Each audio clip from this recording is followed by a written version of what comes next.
રાજકોટની BT Savani hospital હંમેશા કિડનીના દર્દીઓની સેવા અને લોકજાગૃતિમાં અગ્રેસર રહી છે. ત્યારે આ વર્ષે પણ વર્લ્ડ કિડની ડેના અવસરે લોકોમાં સ્વાસ્થ્ય પ્રત્યે સભાનતા વધે તે માટે હોસ્પિટલ દ્વારા એક સાયકલ રેલીનું આયોજન કરવામાં આવ્યું હતું. આ રેલી શહેરના મુખ્ય માર્ગો પર ફરી હતી, જેમાં કિડની બચાવવાના મહત્વના સંદેશા રજૂ કરવામાં આવ્યા હતા. આ જાગૃતિ અભિયાનમાં હોસ્પિટલના નિષ્ણાત નેફ્રોલોજિસ્ટ, યુરોલોજિસ્ટ, નર્સિંગ સ્ટાફ અને મેડિકલના વિદ્યાર્થીઓ ઉત્સાહભેર જોડાયા હતા. બીટી સવાણી હોસ્પિટલની આ પહેલનો મુખ્ય હેતુ કિડની બચાવવાના સંદેશને જન સુધી પહોંચાડી એક સ્વસ્થ સમાજનું નિર્માણ કરવાનો છે. નમસ્તે, હું ડૉક્ટર વિશાલ ભટ્ટ બીટી સવાણી કિડની હોસ્પિટલમાં CEO તરીકે ફરજ બજાવું છું. દર વર્ષની માર્ચ મહિનાનો બીજો ગુરુવાર એ વિશ્વ કિડની દિવસ તરીકે ઉજવવામાં આવે છે. આ દિવસનો મુખ્ય હેતુ એ છે કે લોકોમાં કિડનીમાં થતા રોગો વિશે જાગૃતિ લઈ આવીએ અને વધુમાં વધુ લોકો કિડનીનું રક્ષણ કરી શકે, કિડનીના રોગો અટકાવી શકે, અથવા તો થયા હોય તો તેમાં કઈ રીતે આપણે એને આગળ કિડની ફેલ થતાં અટકાવી શકીએ, એવું મુખ્ય હેતુ છે. લોકોને મારે ખાસ એટલું જ કહેવાનું કે જે કિડનીને નુકસાન કરતા પરિબળો છે, જેમ કે ડાયાબિટીસ છે, બ્લડ પ્રેશર છે, પાણી ઓછું પીવાનું છે અને અમુક જે દવાઓ છે ડૉક્ટરના પ્રિસ્ક્રિપ્શન વગર લેવામાં આવે છે, એ બધા ઉપર આપણે જો કંટ્રોલ કરીએ, કાબુ લઈ આવીએ તો કિડનીના રોગો થતાં આપણે અટકાવી શકીએ છીએ. હું Arun Patel BT Savani kidney hospital trustee છું. અત્યારે અમે સાયક્લોથોન કરી, દર વર્ષે અમે વોકથોન કરીએ છીએ, પણ આજે વખતે કીધું કે કંઈ બીજું કરીએ મેસેજ દેવા માટે.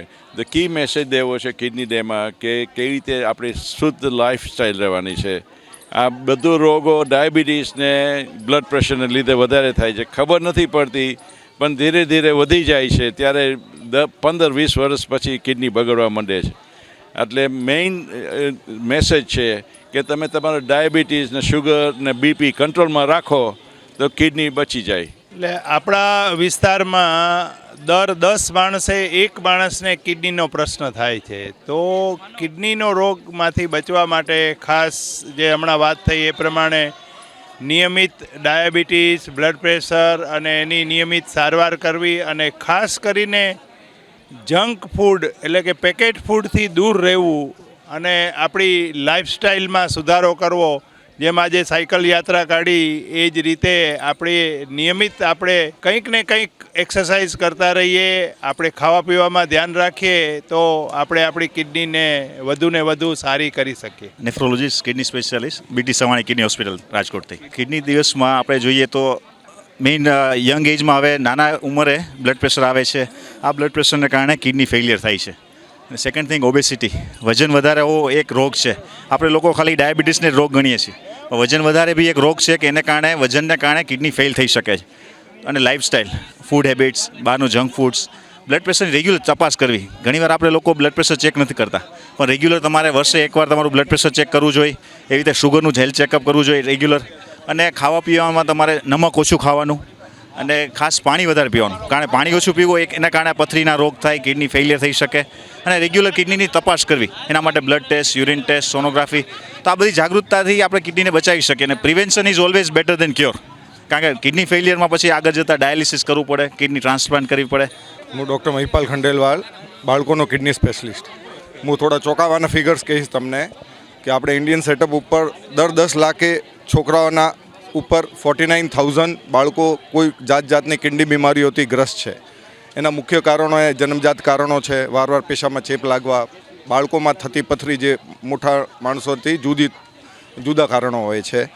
પછી મેદસ્વીતપણું, અત્યારે નાના બાળકોમાં બીપી દેખાતું થાય, ડાયાબિટીસ દેખાતી થાય. ને આ જે જંક ફૂડ, આ જે પીઝા, બર્ગર, એ બધા સાયલન્ટ રાક્ષસો છે જે ધીરે ધીરે કિડનીને ઓળગી નાખે, કિડનીને ખરાબ કરી નાખે છે. એટલે એ મુદ્દો આ છે ને આજકાલ પેરેન્ટ્સ લોકો બી મોબાઈલનો એટલો આશરો લઈ લીધો છે છોકરાઓને શાંત કરવા માટે, એટલે એની એક્સરસાઇઝ હાવ વહી ગઈ છે, બહારના એક્ટિવિટીઝ ખતમ થઈ ગયા છે. એટલે જ મેં તમને કીધું કે દર 10 લાખ બાળકોમાં 49,000 કેસીસ છે કિડનીના જાતના રોગોના.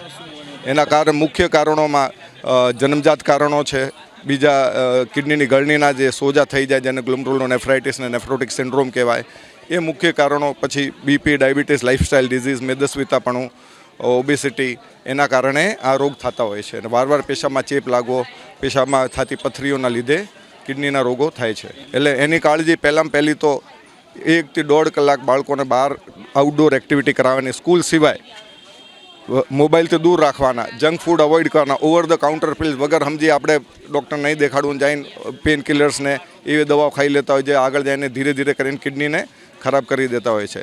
જ્યારે પેશાબ રોકવાનો નહીં, દર ઉંમર પ્રમાણે 7 થી 8 ગ્લાસ પાણીનું સેવન કરવાનું, હાઇડ્રેટ કરવાનું, પેશાબ રોકીને નહીં રાખવાનું. ને કબજિયાત એક મોટું કારણ બની ગયું છે જે કિડનીને ખરાબ કરી શકે, જે લોકો ઓછું સમજે છે. અને કબજિયાતનું મૂળ કારણો હોય આ જંક ફૂડ્સ, મેદો, processed food, tin food, canned foods. તો આ બધી ધ્યાન રાખવી બહુ જરૂરિયાત છે. મારું નામ કરશનભાઈ રૈયાભાઈ મોરી. મારી ઉંમર 78 વર્ષ છે. આની પાછળ કારણ મારી એક્સરસાઇઝ. રોજનું 15-20 કિલોમીટર સાયકલિંગ કરું છું. રવિવાર કે રજાના દિવસે હોય ત્યારે 40-50 કિલોમીટર સાયકલિંગ કરું. એ ઉપરાંત હું જીમમાં જાઉં છું. સવારે જીમમાં અડધી કલાક એક્સરસાઇઝ, ફ્રી એક્સરસાઇઝ કરું છું. અને એ ઉપરાંતનો સ્વિમિંગ પુલમાં જઈને 500 મીટર સ્વિમિંગ કરું છું ડેઇલી. ખાવા પીવામાં કાળજી રાખવાનું, ઊંઘમાં રાત્રે ટાઈમસર સૂઈ જવાનું અને સવારે ટાઈમસર ઉઠી જવાનું, ધ્યાન રાખવાનું. હવે ઉંમર પ્રમાણે લિમિટ રાખવાની ખાવા પીવામાં, બહુ શોખ નહીં રાખવાનો.